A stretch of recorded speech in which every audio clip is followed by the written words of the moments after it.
berikan contoh misalnya, nanti akan sampai kepada jawaban yang tadi Anda inginkan.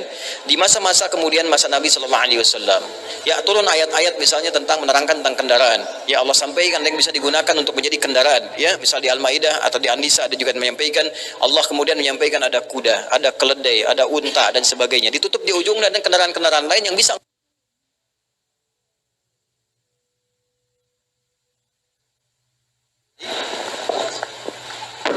Oh, khalas. Baik, yang paling menarik, ini sesuatu yang sangat luar biasa. Kenapa? Ketika ayat ini turun, dia sesuai dengan masanya, yang memang digunakan kendaraan itu cuma unta, cuma kuda, cuma keledai. Dulu nggak ada bis, dulu nggak ada misalnya motor, dulu nggak ada sepeda. Bayangkan kalau Quran langsung menyampaikan, kamu bisa gunakan sepeda, kamu bisa gunakan motor, bis. Bingung orang pada saat itu, karena nggak ngerti dengan sesuatu. Makanya Quran memberikan gambaran dan apa yang bisa kau gunakan ke depan untuk jadi kendaraan. Dengan ini isyarat yang akan ditemukan di setiap zamannya. Orang mengobservasi, orang mengevaluasi, ditemukanlah kemudian hal-hal yang kita dapati sekarang. Lalu surat Al-Isra ayat yang pertama menerangkan tentang proses Isra dan Mi'raj. Subhanalladzi asra bi'abdihi lailan minal masjidil haram. Allah cuma sampaikan ya bahwa Allah Subhanahu wa taala memperjalankan hambanya Nabi Muhammad SAW dari Masjidil Haram ke Masjidil Aqsa. Orang enggak banyak percaya. Gimana bisa terjadi? Gimana ini dan itu? Pada masanya ditangkap dengan kekuatan akalnya. Ya, tapi ditangkap dengan kekuatan iman, Allah yang perjalankan. Allah berkehendak bisa jadi. Tapi di masa kita sekarang, kita dapatkan ada pesawat, bisa cepat, bisa sampai. Ya, nggak mungkin Quran bisa menyampaikan misalnya, mohon maaf, kami perjalankan nanti bisa pakai pesawat, bisa pakai kapal selam, bisa pakai perahu, bisa pakai kapal. Bingung orang, karena yang dihadapi padang pasir dan sebagainya. Dari isyarat-isyarat ini, berdasar perkembangan masa dan zaman, berkembang peradaban, dianalisis terinspirasi dari ayat-ayat ini, kemudian ditemukanlah penemuan-penemuan sampai dengan kekinian. Di setiap masanya muncullah kemudian perkembangan tadi kriptografi Al-Quran. Di era sahabat gak ditemukan. Kenapa? Karena masanya belum sampai ke situ. Ya, di era tabi'in belum banyak, tapi isyaratnya ada.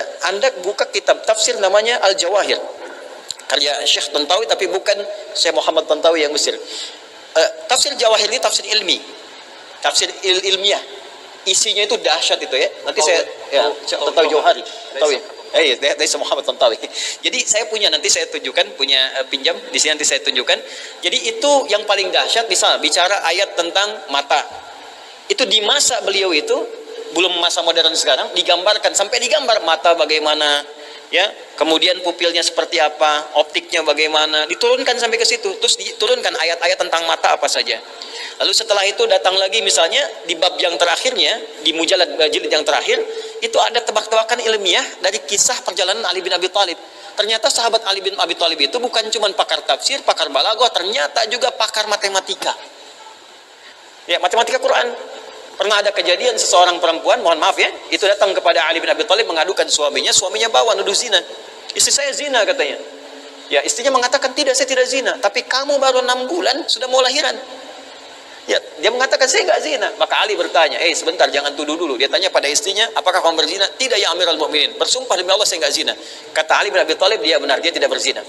Orang ini protes, suami dari mana tahunya ya Ali bin Abi Thalib? Ya Amirul Mukminin, semua orang melahirkan 9 bulan lebih ya. Kata Ali, bukankah engkau baca Al-Quran pertama di surah ke-46 Al-Ahqaf, ya, di ayat yang ke-15, wa hamluhu wa fisaluhu 30 syahra, mengandung dan menyapih, gitu, memberikan ASI sampai memafi, itu 30 bulan. Ya, jadi di Quran surah ke-46 ayat 15 disebutkan menyapih, memberikan ASI sampai disapi, dengan mengandung itu 30 bulan. Sedangkan kalau kita baca di Quran surah ke-31 Luqman ayat ke-14, wasainal insana biwalidayhi hamalatuhu ummuhu wahnan ala wahnin wa fisaluhu fi amain. Di Quran surah 31 ayat ke-14 disebutkan disapih saja itu 2 tahun. Bukankah 2 tahun itu 24 bulan? Jadi kalau di Al-Ahqaf katanya 30 bulan dikurangi 24 bulan, bukankah 6 bulan? Maka kata Ali, inilah yang disebut kelahiran prematur. Jadi isyaratnya sudah ada. Nah, nanti masa-masa kemudian ketika Islam berkembang di Spanyol, nanti masuk ke pada masanya Musa bin Nusair, dikirimkan Tariq bin Ziyad, kemudian Sakar Quraisy nanti masuk ke situ, Abdurrahman as-Sakar masuk membentuk peradaban 700 tahun lamanya.